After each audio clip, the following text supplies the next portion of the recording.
aside from not having to cook for 18 days, count them, because we went up a little bit early, and That's right, yeah. that was awfully nice. But Summer Quest in itself, I believe being under the moon, and when we were lucky and had a great moon out there, and Bertram's out there singing and howling, and you know, those campers are at their best and sort of swaying to the music. I think that's my favorite time, the campfires, really. They were just really magical.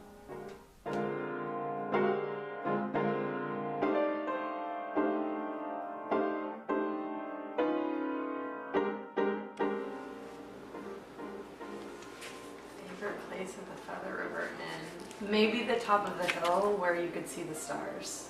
That was pretty Right? awesome. We would walk up there on the junior, senior night and turn off all the flashlights. You could really see the stars. Like you can't see them very many other places.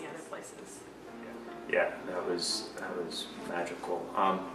Another thing for me too is just every once in a while when you're running an errand, doing some errands like that, I actually, when the campfire is empty and it's just this stillness, like it just becomes like the sacred ground, and it's just like it's waiting for that next moment. And I don't know, the air just seemed a little stiller and special there.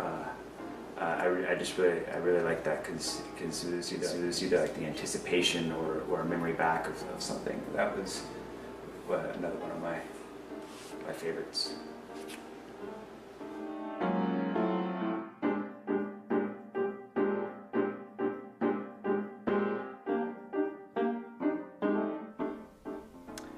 My favorite part of camp would probably be the campfires. You know, I'm a musician, and there's nothing like singing. Especially with young people who don't really want to sing anywhere else. You know, with the absence of all the radio and everything else, that everything we sing, everything we do has meaning. And to be there under the stars and to be singing with this fire going and everybody having fun and actually going all in. It didn't matter if you could sing or not, but the intent was there and everybody was there together. So between the chords and that feeling, you know, the campfires were really, I think, one of my favorite parts of camp.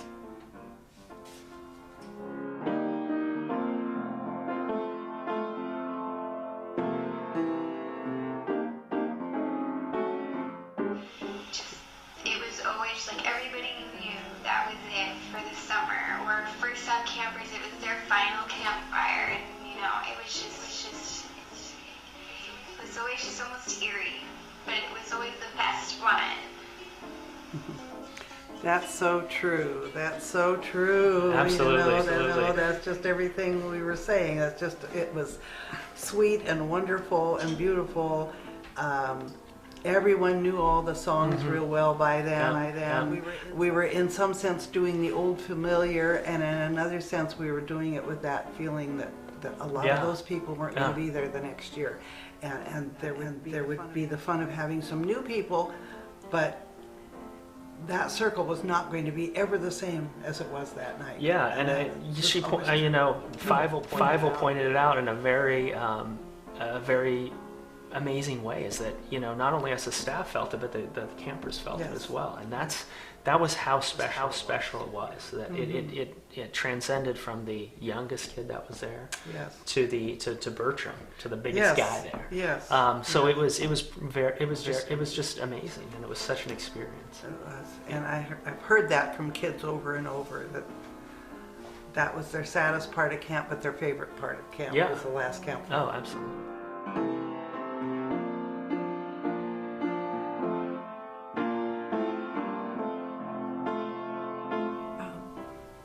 The feeling of community, I think, was never stronger than in the evening at campfire.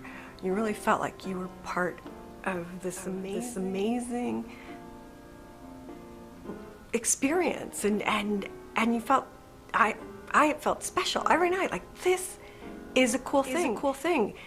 And it's happening, and I know it's happening. You know, sometimes you don't realize the cool thing's happening to you until later, and you look back at it. But every night you knew this was a cool day. I had fun today.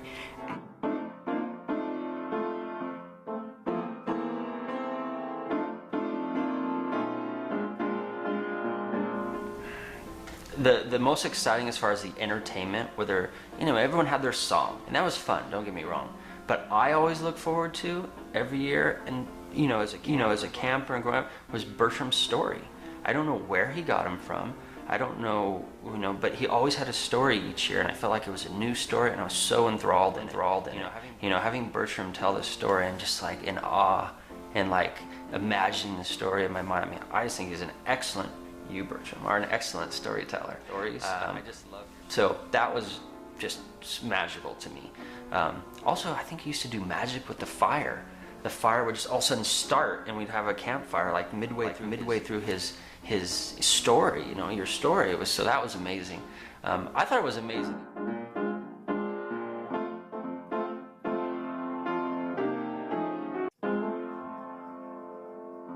Part of the evening, and just when I look back and remember looking around the campfire and seeing the faces of the kids that are just in heaven, you know, just having such a great time. And maybe Bree would stand up and sing a beautiful song, and she has such a beautiful voice, or you know, somebody else would be telling a story or doing something in front of the campfire, and just those moments that are just the perfect serene moment, you know, and just the perfect end to a perfect day, and listening to your friend or your, you know, this kid that you've known for several years or whatever, and just feeling, you know, safe and loved, and knowing that you're exhausted but have had a wonderful day or a wonderful week or a wonderful night. You know, just thinking about there is no other place that's so wonderful and so perfect.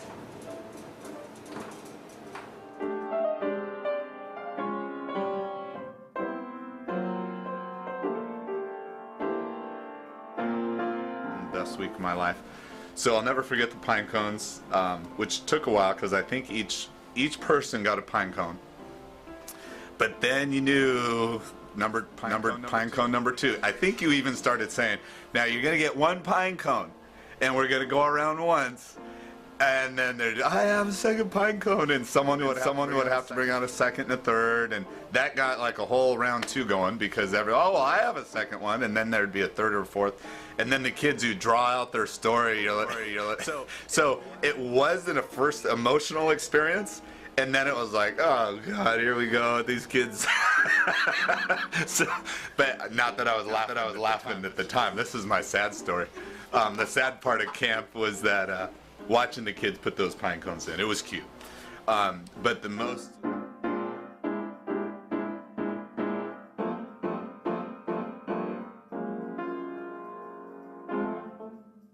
The other thing that really made me cry was the very last campfire. The last year that I knew that I was going to be at camp, it turned out it was to be the last year of camp. And I was so grateful for that. But just singing those songs for what I knew would be my last time, the kids gathering around me, Bertram telling me that the campfire was to be named after me after all those years, the campfire site. I was a basket case that night. There were a lot of tears shed then, and joyful tears in a sense, joyful that I've been part of something so wonderful for so many years and had grown and watched kids grow, some of them from the age of 9 or 10 up to their late teens, and others for shorter periods of time, but there was just so much history there, and it just really overwhelmed me that night. And it was a lovely, lovely time. But I remember when I went back to my cabin, my eyes were pretty red that night. But that was one of the 2 times I remember actually crying at camp.